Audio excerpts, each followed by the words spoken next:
Khalid bin Walid, seorang komandan Muslim yang melayani Nabi Islam Nabi Muhammad SAW, yang merupakan seorang prajurit berkuda dari klan aristokrat suku Quraisy yang sebelumnya dengan gigih menentang Nabi Muhammad SAW. طويل الشوق يبقى في اغتراب فقير. Abu Sulaiman Khalid bin Al-Walid bin Al-Mughirah Al-Makhzumi radhiyallahu anhu, atau biasa yang kita sebut Khalid bin Walid, kelahiran di Arab Saudi di kota Mekah tahun 592 Masehi. Beliau merupakan anak dari pasangan Walid bin Mughirah dan Lababah Asy-Syagiri binti Al-Haris bin Harb. Beliau memiliki anak, yakni Abdurrahman bin Khalid bin Al-Walid, Sulaiman bin Khalid, dan Muhajir bin Khalid. Khalid berasal dari Bani Makhzum. Bani Makhzum, kabilah yang merupakan saingan bagi Bani Hashim.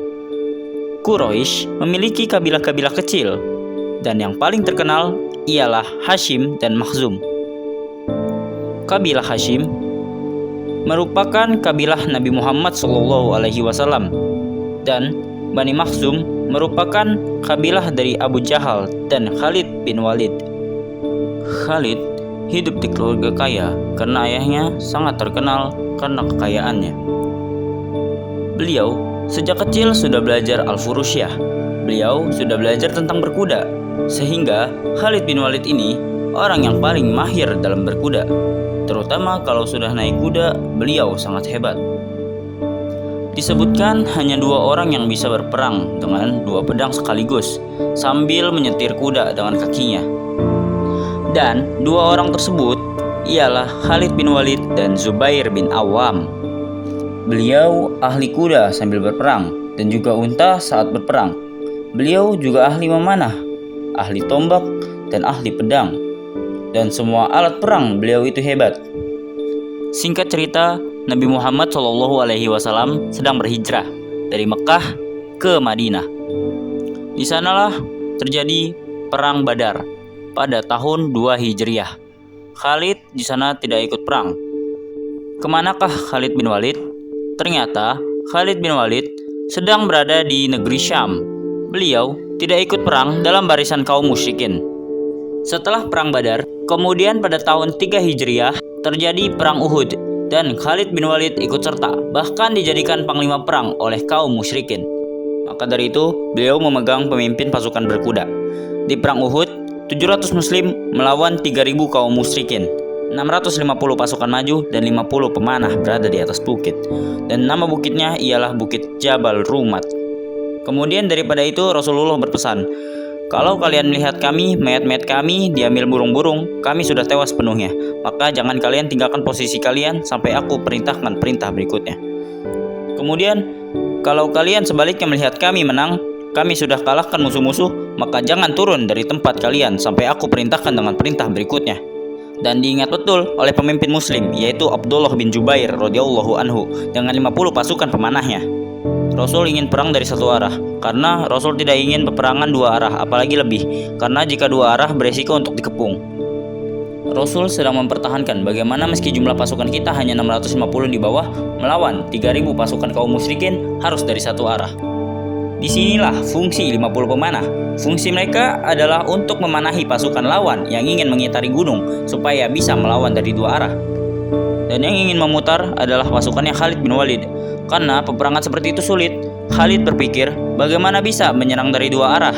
Maka Khalid membawa pasukan berkudanya untuk memutari 2 arah, dan selalu dipanah oleh Abdullah bin Jubair dan pasukannya, dan terjadi berulang-ulang. Akhirnya Khalid bin Walid gagal dan tidak bisa menyerang dari 2 arah. Akhirnya kaum musyrikin di awal banyak yang berguguran dan kalah di awal hingga mereka semua lari, semua pasukan lari. Di antara yang tidak lari, tenang, gigih, dan konsisten ialah pasukannya Khalid bin Walid. Khalid bin Walid bersifat tangguh dan tidak terbawa suasana, tetap melihat kondisi mana yang memungkinkan atau sebaliknya. Bukan hanya berani, bukan hanya nekat, tapi juga punya perhitungan. Di saat seluruh pasukan lari, Khalid bin Walid tetap memperhatikan kondisi peperangan. Ternyata, tidak lama kemudian, pasukan kaum muslimin yang berada di atas gunung turun. Mereka melanggar perintah Nabi Muhammad. Kenapa? Karena mereka tergiur dengan ghanimah, harta rampasan perang. Mereka berkata, "Kita ikut saudara-saudara, kita mengambil ghanimah." Abdullah bin Jubair mengingatkan, "Bukankah Rasulullah SAW sudah mewasiatkan kita tidak boleh turun?" Dan mereka berkata lagi, "Perang telah selesai, oleh karena itu kita turun." Mereka berijtihad tidak pada tempatnya. Kata Nabi, "Jangan turun sampai aku kirim utusan perintah berikutnya." Pada akhirnya, 40 orang turun dan 10 orang masih berada di atas. Akhirnya, Khalid segera kembali menyerang. Khalid tidak kabur, tetap bertahan.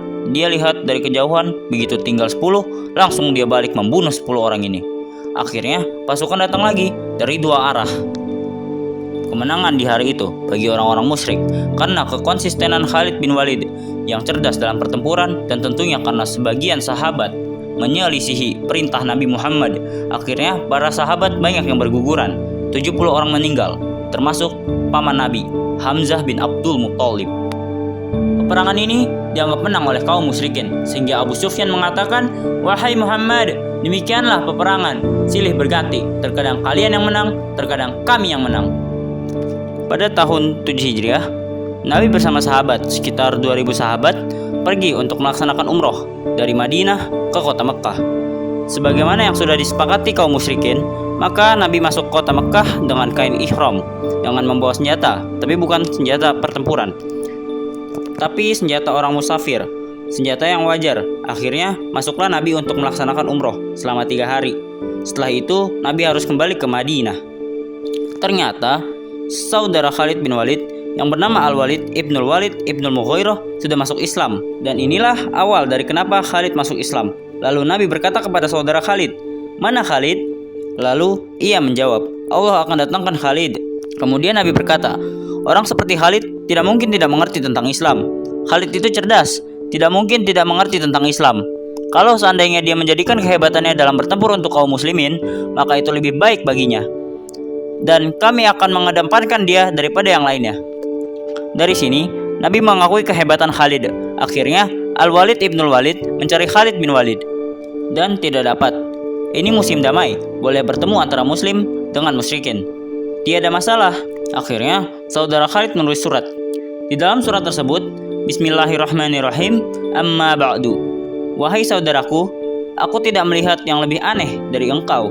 Kenapa engkau tidak masuk Islam? Padahal engkau cerdas. Kenapa engkau tidak masuk Islam? Bagaimana kecerdasanmu menghalangi engkau dari Islam? Saya tidak pernah heran seperti ini. Apakah ada orang yang tidak mengerti tentang indahnya Islam? Sesungguhnya Rasulullah SAW telah bertanya-tanya kepadaku tentang engkau." Kemudian Nabi berkata, "Khalid itu pasti mengerti tentang Islam, orang cerdas. Seandainya dia menggunakan kehebatannya untuk kaum muslimin, tentu lebih baik bagi dia. Kalau dia masuk Islam, Nabi mendahulukan dia daripada yang lainnya." Sewaktu Khalid membaca surat tersebut, beliau baca, ternyata Nabi memujinya. Nabi mencarinya masuk ke dalam hatinya. Maka dia ingin masuk Islam karena pujian Nabi. Nabi mencarinya, dan ini cara mencarinya, dan ini cara Nabi untuk mengambil hati Khalid bin Walid. Kemudian dalam mimpi Khalid, beliau melihat seakan-akan berada di suatu daerah yang kering dan tandus. Tiba-tiba beliau keluar di sebuah tanah yang hijau dan luas. Akhirnya waktu Khalid ke Madinah, Khalid bertanya pada Abu Bakar radhiyallahu anhu. Lalu Abu Bakar radhiyallahu anhu berkata, "Itu adalah jalan keluarmu yang Allah beri hidayah kepadamu menuju Islam. Adapun sempit yang kau tempati, itu adalah kesyirikan."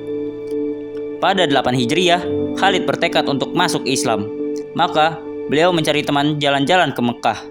Khalid berkata, "Saya mau ke Madinah, ada teman tidak?" Dan Khalid cuek. Beliau tidak takut meski ketahuan. Yang lain tidak masalah bagi Khalid, karena Khalid adalah jagoan. Sebagian orang masuk Islam diam-diam, tapi tidak dengan Khalid. "Saya ingin masuk Islam, ada yang ingin temani ke Madinah?" Akhirnya Khalid bin Walid pun berjalan. Kemudian dia berkata, "Aku berharap bertemu dengan orang yang sama denganku, ingin masuk Islam." Maka Khalid bertemu dengan Utsman bin Talha, anak muda juga. "Saya mau ke Madinah, mau masuk Islam, ternyata dia juga ingin masuk Islam. Maka mereka berdua berjalan. Utsman bin Thalhah dari Bani Abdidar yang memegang kiswah Ka'bah atau kunci pintu Ka'bah. Kemudian bertemu lagi Amr bin Ash. Amr bin Ash radhiyallahu anhu, beliau merupakan sahabat yang luar biasa kecerdasannya. Khalid bin Walid, kehebatan bertarung yang luar biasa. Ammar bin Ash, kecerdasan diplomasi yang luar biasa. Oleh karena itu, waktu para sahabat berhijrah ke Habasyah di bawah naungan Raja Najasyi, maka sang provokator Abu Jahal mengirim utusan untuk memprovokasi Raja Najasyi untuk mengusir para sahabat. Siapa yang dikirim? Amr bin Ash. Ternyata 3 orang ini bersama-sama menuju kota Madinah untuk masuk Islam. Tatkala Rasulullah SAW melihat mereka, maka Rasulullah berkata, sesungguhnya kota Mekah telah mendatangkan bagi kalian intisari dari kota Mekah. 3 orang ini intisari, anak-anak muda yang hebat-hebat. Khalid bin Walid, ahli berperang. Amr bin Ash, ahli diplomasi. Dan Utsman bin Thalhah, pegang masalah urusan Ka'bah. Akhirnya mereka bertemu dengan Nabi. Kemudian Khalid bin Walid disambut dengan wajah tersenyum. Kemudian Khalid menyatakan Islamnya. Tatkala itu Rasulullah berkata, segala puji bagi Allah yang telah memberi petunjuk kepadamu wahai Khalid. Sungguh aku terkesan melihat kecerdasan ada pada dirimu. Aku berharap kecerdasanmu tadi tidak mengantarkan engkau kecuali pada kebaikan. Kemudian kata Khalid, aku pun membaiat ya Rasulullah, dan aku berkata, ya Rasulullah, mohonkanlah ampun bagiku atas segala kesalahan yang pernah aku lakukan di zaman jahiliyah yang membuatku menghalangi manusia dari jalan Allah Subhanahu wa taala. Maka Rasulullah berkata, Islam akan menghapuskan seluruh dosa-dosa yang ada sebelumnya. Kemudian Rasulullah berdoa, ya Allah, ampunilah Khalid bin Walid atas segala kesalahan yang pernah dia lakukan yang menghalangi manusia dari jalanmu. Akhirnya mereka bertiga masuk Islam, dan itu terjadi sekitar 2 bulan sebelum perang Mu'tah. Thaib, sekarang Khalid bin Walid sudah masuk dalam barisan kaum muslimin, siap dijadikan panglima yang luar biasa. Setelah masuk Islam, Khalid bin Walid radhiyallahu anhu banyak memimpin berbagai perang, yakni perang Mu'tah, Fatu Makkah, pertempuran Hunain, pengepungan Taif, pertempuran Tabuk, dan Haji Wada. Saking hebatnya Khalid bin Walid, tidak pernah kalah setiap memimpin peperangan. Berkat kecerdasannya, begitu banyak perang yang berhasil dimenangkan kaum muslimin di bawah kepemimpinannya. Karena itulah Khalid bin Walid diberi julukan pedang Allah yang senantiasa terhunus. Beliau dijuluki Saifullah atau Saif Allah al-Maslul, yang berarti pedang Allah yang senantiasa terhunus.